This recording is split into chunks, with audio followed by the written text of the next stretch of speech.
Thank you. The pleasure is mine, and I mean that. I think highly, to say the least, of the work that the Austin Institute does.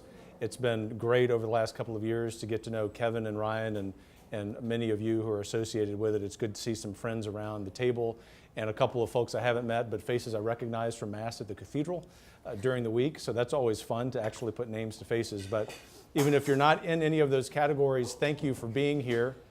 If I trail off and start mumbling, which is unlikely, and you're at the end of the table, just wave your hand or hook them, and I'll be sure to know what that means, which is to speak up. There are a lot of ways I can tackle the question that frames my comments tonight, and the question, at least in my mind, is how do we cohere, how do we put together a more cohesive strategy for public policy that is pro-family? And I say that as someone who has spent a lot of time over the last 20 years, as you now know, working in education, working more directly than I ever thought I would as a school leader and a college president on public policy. And that's because of one of the things that I'm going to talk about, and that is a pretty significant threat, to make an understatement, to our way of thinking. I'm going to pause there for just a moment in sort of this linear progression I hope to make and say that there are a lot of threads that I'm going to bring together in answering this question. And so I'm hopeful that in 20 or 25 minutes I can cover a lot of ground.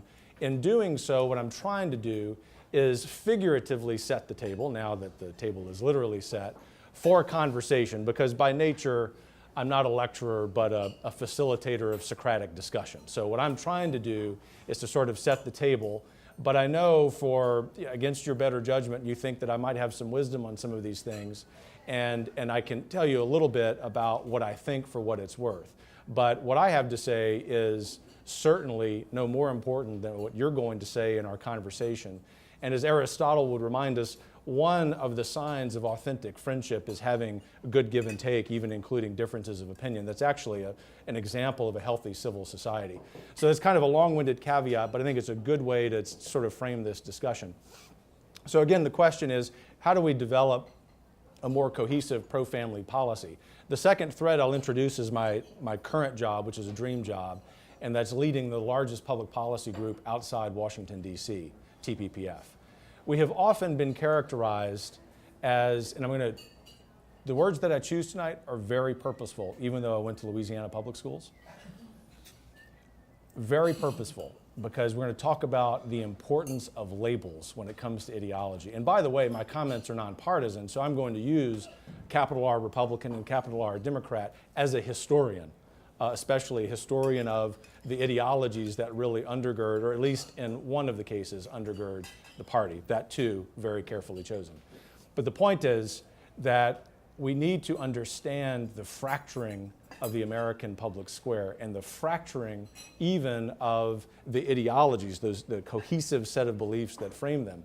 But the irony of the person who leads TPPF speaking to you about pro-family policy is that 30 years ago, when we were founded by someone who is very much an individual called a social conservative, we established the mission that excludes working on things like abortion and marriage. That's something that we adhere to this day, although if any of you know TPPF, especially if you attend the center-right coalition meetings that I'm privileged to co-facilitate with one of my colleagues, you know that it's been my personal objective to eliminate the artificial divisions within conservatism that are often described as social conservatives versus fiscal conservatives. Or when I arrived at TPPF, that wonderful organization being reduced to being called libertarian. Now, if you call yourself a libertarian, of course, I respect you, and I respect that intellectual strain of thought. But one of the threads that I want to introduce tonight, in fact, if there's an agenda that I have tonight, other than establishing authentic friendship, it is for you to leave here sort of charged up that however you've been describing yourself politically, if the word conservative has been in it, you just drop the adjectives and just call yourself a conservative. It's also perfectly fine with me, by the way, that you don't even use the word conservative. You will discover quickly that I am enamored, I wouldn't say I'm an adherent of, I'm enamored with the work of Russell Kirk. And Russell Kirk, I think, is a very important source for us as we tackle this question. Ironically, in spite of the fact that he didn't really talk too much about specific policies. He talked about what? Really the foundation of what I hope our conversation is tonight, and that is the intellectual history, the philosophy behind what we believe and why we believe it. So those are a few threads already, and I'm hoping that as I go through these threads that at least one of them is something that you want to talk about. My colleague, by the way, Andrew Brown, is here. He heads up our Center for Families and Children, and he's a good guy to know, and I want to mention Andrew right after I talk about the 30-year history of the foundation I lead being kind of libertarian, because our creation of something called the Center for Families and Children for people who are more than casual observers of politics in Texas should be a sign that TPPF, while it's not going to change its mission of focusing on what it's focusing on, is recognizing that it has sort of accidentally has contributed to this artificial division within the conservative movement. And so Andrew works specifically on foster care reform that gets into very important questions about parental rights, religious liberty, and even questions about personhood and how people define themselves, gender dysphoria and the like. And so Andrew's a really good guy to know. But obviously what I'm driving toward is that if we are going to win whatever political battle we identify as a battle, that we're going to have to be talking the same vocabulary more than we have. And I think that there is even room, as a historian of the early republic, I say that I know there's room on the American political spectrum for people who call themselves liberal to be part of the we. Because ultimately, when you think about it, the American political spectrum, the 5% of the polls accepted, is a pretty narrow spectrum. Until the 1980s, really, I might say until the Roe versus Wade decision in 1973, an American liberal and American conservative didn't differ on the what. They didn't differ on the dignity of the human person, who the human person was, the difference between the biological difference between boys and girls, the importance of God, the importance of religion, all of these important institutions, natural rights. They were very, very close. And historically, that's true. It's one of the distinctive, if not unique, characteristics of American political ideology. And I'm somewhat oversimplifying here for the sake of a good story, which as a Southerner I like to tell. But the point is, since then, that has really changed. And it's been very intentional by people who mostly are members of the Democrat Party to call themselves progressive. And I actually don't think there's much progressive about their thinking, but if we just accept, and I don't mean that derisively, just sort of factually and historically, but what is very radical about their thinking, not unlike the French Revolution, which helps to concretize left and right, even our very understanding of left and right, is their very understanding of the person. And that, of course, is at the foundation of any policy that is pro-family or, for that matter, anti-family. Some of you who know TPPF know, maybe you were even expecting me to talk about specific policies like taxation. And I will, because I happen to think that taxation policy is one example that's anti-family. It's certainly anti-two-parent family. You might expect me to talk about, and certainly, I would hope, understanding my Christian faith in understanding that there is a role for the state in providing a safety net, but also because I believe in the dignity of the human person, relying on the teaching of the Catholic Church. I also know that we've gone too far in the United States and in many Western societies to the point of creating true dependency on those programs, interfering with the ability of the individual who's hardwired toward incentive to fulfill their dignity. And at TPPF, we have a generally nice way of talking about that, which is that the war on poverty may have been well-intentioned, but all it has been a war on families. And actually, it has exacerbated problems that were pretty minor when they were started. If I were to put on a little more of a skeptic's hat, especially as an academic looking at the data, I would excoriate the war on poverty. It really is and has been that bad. For whom? even TPPF wouldn't focus on the taxpayer, although often we're talking about that. The people who receive the benefits. And so part of facilitating a Socratic discussion is to provoke. And I can see in your eyes that's beginning to happen. That's good. I'm still setting the table here.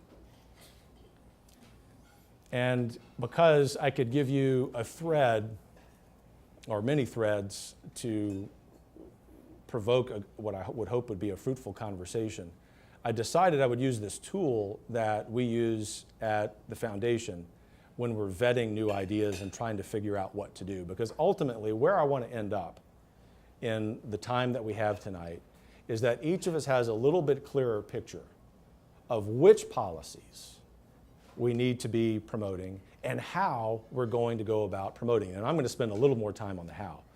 And so let me say that at TPPF, and I learned this is not for me, this is just a management tool we use. And pardon me if you hate sort of business lingo that's popular, this is not what this is. But imagine being at the base of a mountain or a hill, and you want to get to the summit. I happen not to like heights, but I'll go to the summit, and I'm going to choose a very careful path. Well, that requires sort of instantaneously assessing the here, reading reality truthfully, as I like to say, regardless of how ugly it is. And I know I want to go there, which is the top of the mountain. I might call that an aspirational vision. But the most important thing is determining the path. And so what we do in public policy, very much behind the scenes, and I'm hopeful in a way that never looks like we want to take credit at the foundation, is develop a really good path, step by step, by step, by step, by step. 700 steps sometimes. And I say that early in my comments because I think that's what it's going to take. What I like to call inside our building, as Andrew would attest, radical incrementalism. That can be a little disappointing for people like you and like me. I presume you, like me, get a sort of this holy impatience with where things are, because as we're assessing the here, as we're assessing the reality, we see things that are very troubling. We see, for example, under this category of here, an economy that by all macroeconomic measures is historically booming. But we also understand, aided by some very thoughtful, constructive critics of capitalism, which we ought to be critical of, that at the micro level, the institutions that help to facilitate, that cultivate, that really create the very first steps of a free market economy, I say that not even as a conservative, but as a historian, have crumbled. Only 45%, if that, of children born in 2019 will be born into two-parent families. You know the statistics about the divorce rate. You know that we have aggravated those now decades-long problems by changing the very definition of manhood and womanhood. And as a result, the very pillars of civil society, I'm talking, folks, the very basic level. You read Aristotle's Politics, which anyone can access. Anyone should read, or reread and reread. And just remember the incremental steps. The first part of civil society is man and woman coming together. Likely having children. Those children likely having children. We're hardwired to be social, even if we're introverts. We're hardwired to be social. And we want to build a neighborhood, a cul-de-sac, a village, a community, and then that gets large enough that it needs some sort of governance. I mean, this is very basic, but we've gotten so far afield from that because of the largesse of the state, and I do mean that somewhat derisively and critically, that we have lost the art of being human. That's the real art of the economy, is human relationships. The real art of economics isn't someone's ability to run really fancy spreadsheets, although that's impressive, don't get me wrong. It's the behavioral side of economics. And so one of the threads I'll introduce for those of you who are interested in economics, and I know a few of you are, is let's spend a little more time talking about people and their economic behavior than we are talking about the still important but sort of exaggerated numbers. We can look at some other realities. I spend a lot of time as a historian thinking about institutions, because they're the next step in sort of this Aristotelian view of the world, which basically is an American understanding of how the world operates, about the importance of institutions. Universities, schools, restaurants, especially those that have been around a long time, even the neighborhood bar, right? But especially churches, especially long-running universities, private and public. And I think, because I spent a lot of time studying this, trying to make sense of it, that over the last 90 years, the left, not liberals, the left, as an ideology, has undermined purposefully each of those institutions. And our inability, if we're not a member of the left, however we describe ourselves, I think generally that would mean you're to the right, but however you describe yourself, our inability to address that, our inability to come to grips with that reality has meant we have been sitting on our hands for 80 years. It is only in the last decade that people have recognized the extent of that problem. I might, just to offer some examples, because while I'm going to oversimplify on purpose, I want to give you some specifics. I might, for example, cite the problem of campus free speech. Any student in the United States of America should have their free speech protected, regardless of their views, within the bounds of polite civil society, right? I mean, there are exceptions to this. But the trend has been, and if you're unconvinced of this, we can give you a whole bunch of research that shows you, that it's students who have a way of thinking that doesn't adhere to capital L leftist thinking, who have seen their campus free speech rights violated. Those of us who have spent some time in academia can probably vouch for that. I'll tell you a little story. I was just finished at UT in American history. I was very happy to have a tenure track job at New Mexico State in Las Cruces. And this will also show you the impertinence that some of us have. I was untenured when Ronald Reagan died. It happens to be his birthday today. And one of my colleagues suggested that we have a seminar to talk about Reagan's legacy. And I thought, well, this is something, I teach early American history. Also a white guy who teaches West African history, which was really confounding to my leftist colleagues. He likes black people. That's what they thought and sometimes said. But I volunteered to be on that seminar because I knew that they were just going to excoriate this legacy. And look, historians need to be as objective as we can, accounting for our biases. I happen to think Reagan was a great president. I happen to think he made some mistakes, as every president does. But I was going to be more favorable, is the point, than the 4 other members, my colleagues in the history department, on this seminar.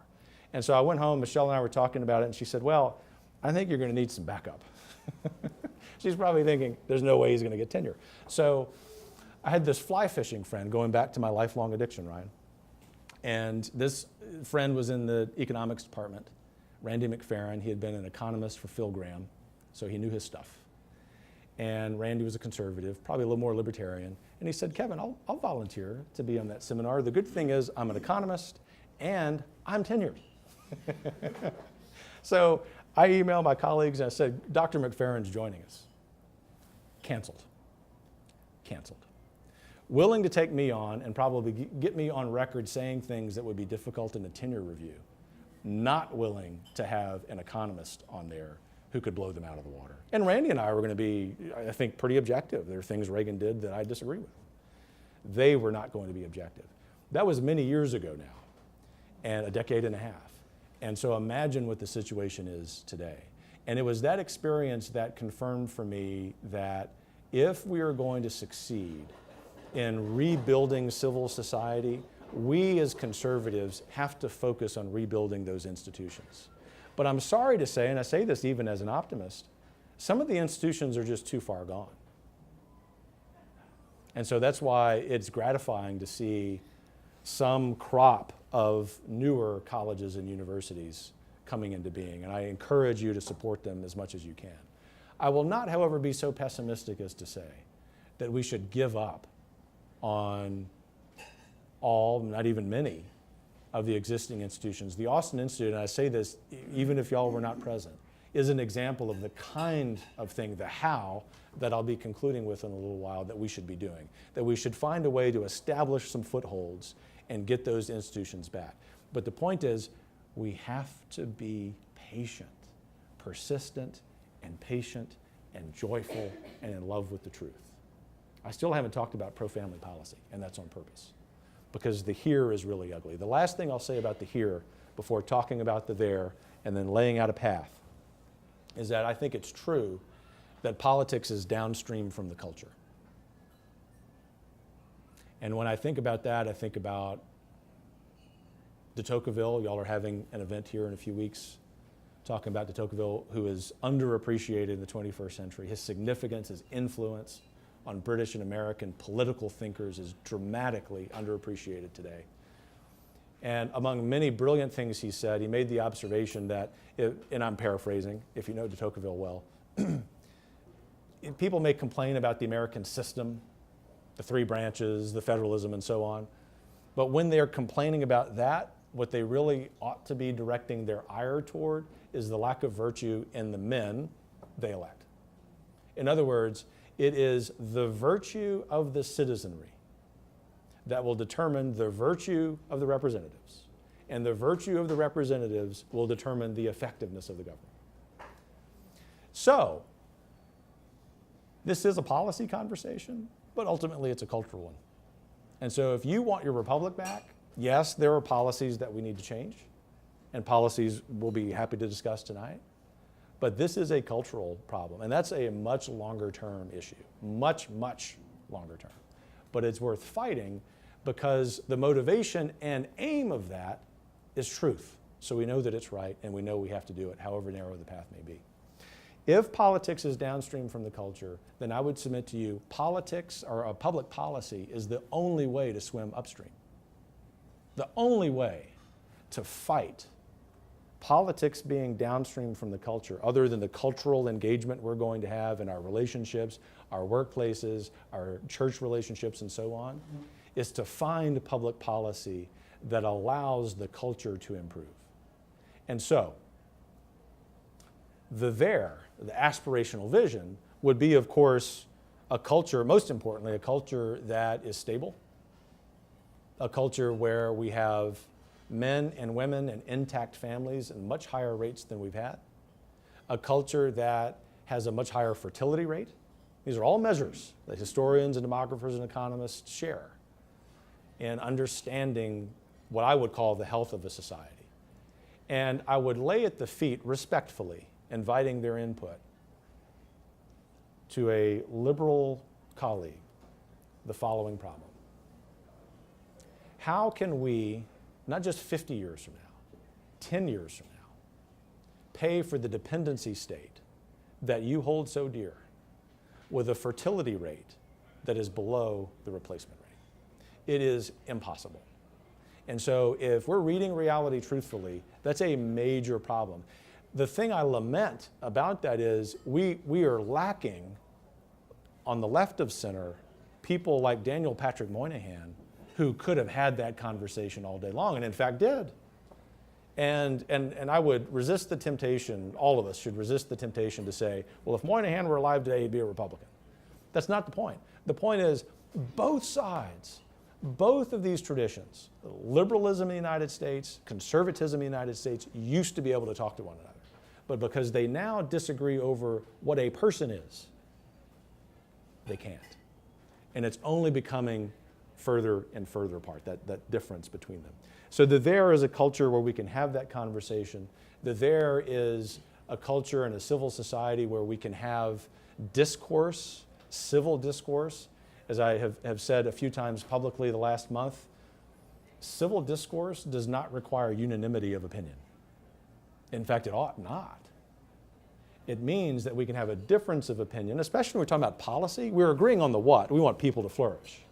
We're agreeing that people have dignity. We're agreeing that, for the most part, we're agreeing that people are free and government has a role primarily in interstate commerce and national security and providing a safety net. I think 80% of Americans would agree with that.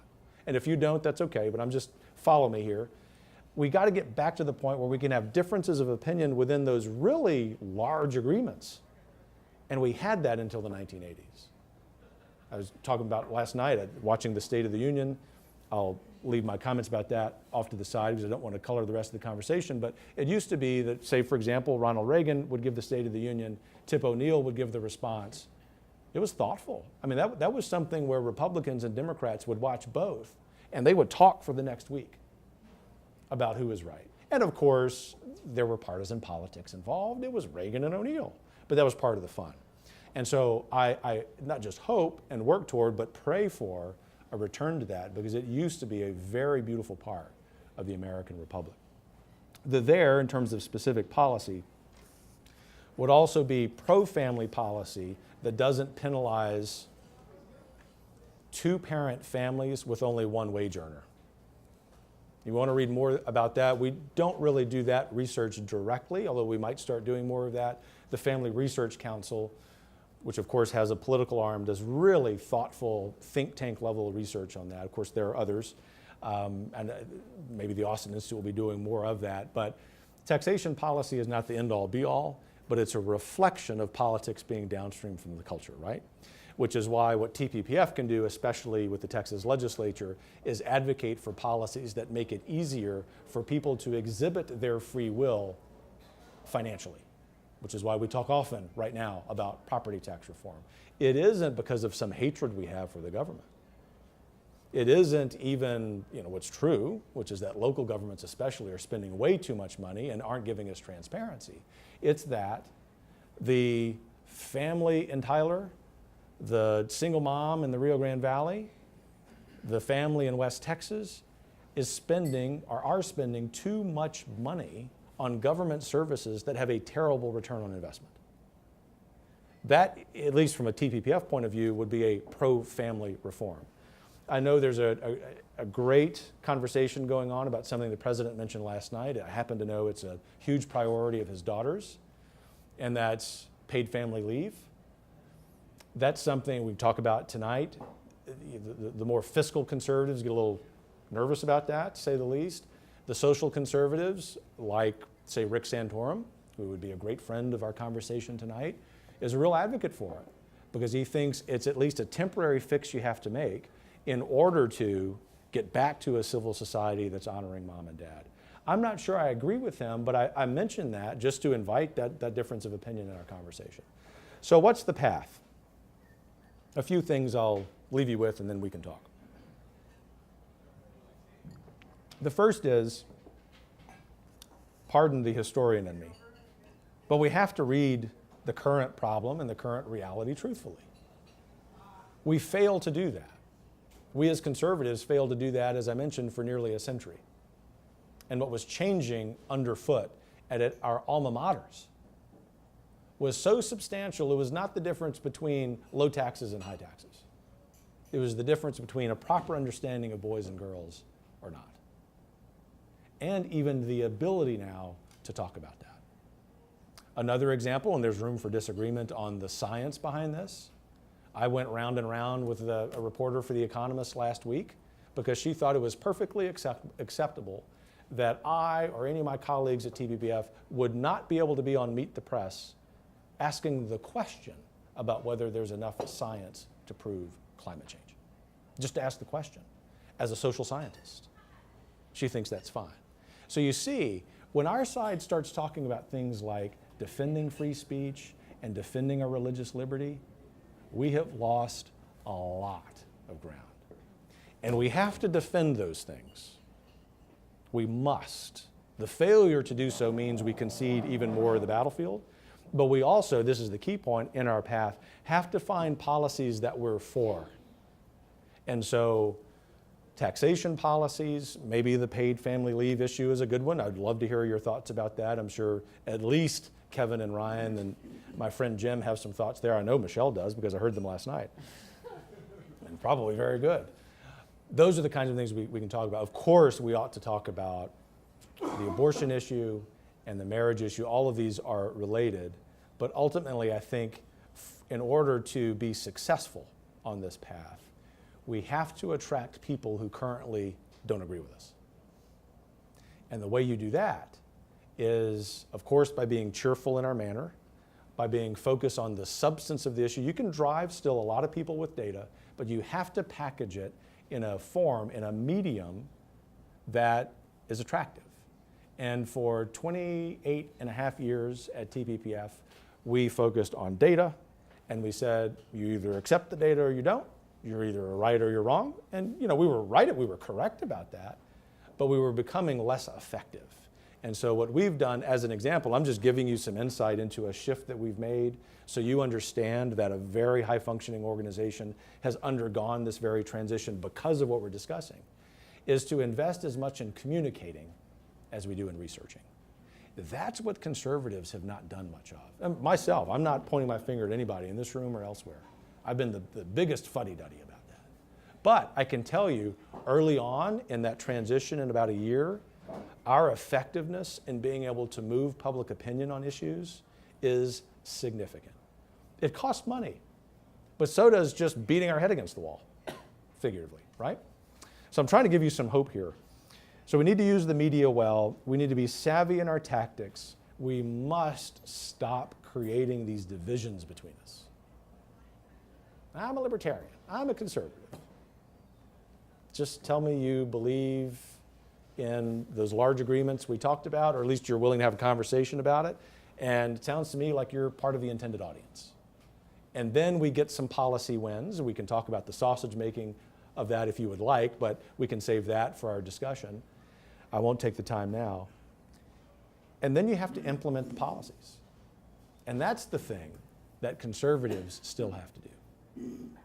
Because we can win legislative victories. We have gotten very good at winning judicial ones, and we ought to be pretty buoyant about the outlook there. But what we have forgotten is that the worst aspect of policy and politics is not anything I've said up to this point. It's the administrative state. The administrative state. And I say that not as a tinfoil hat conspiracy guy.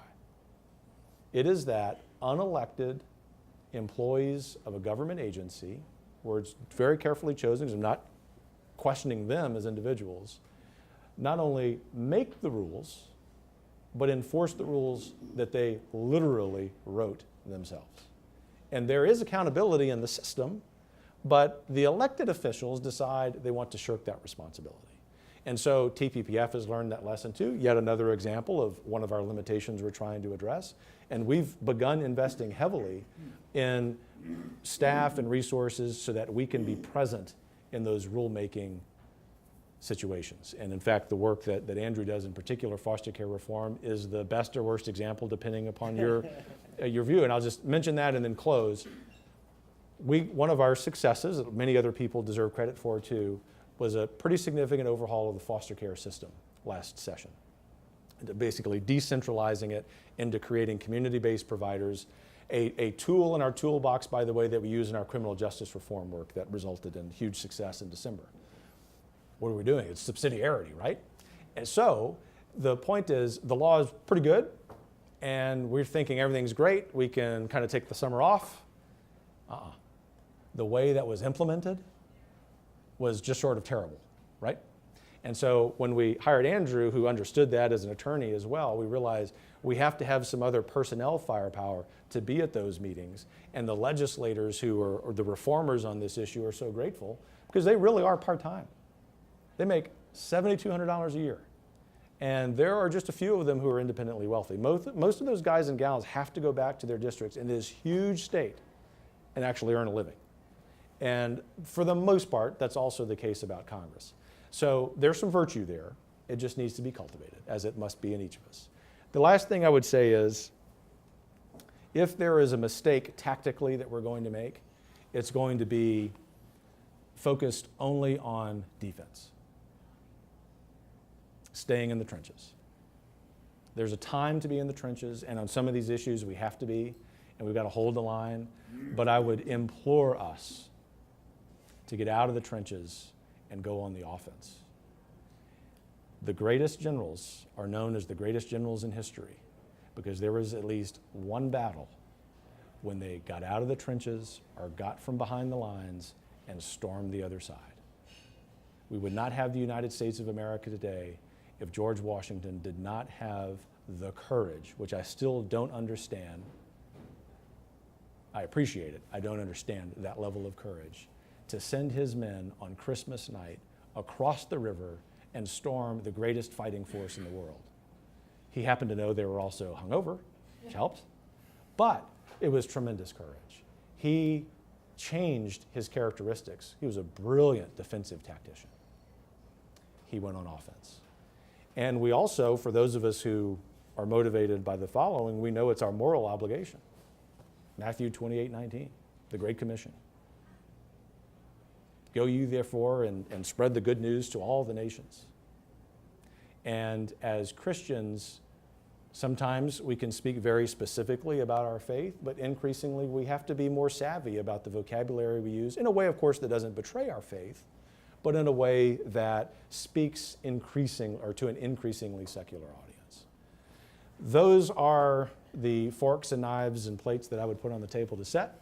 And maybe we can add some bourbon down the road. But thanks for listening, and really look forward to the conversation and the input from you.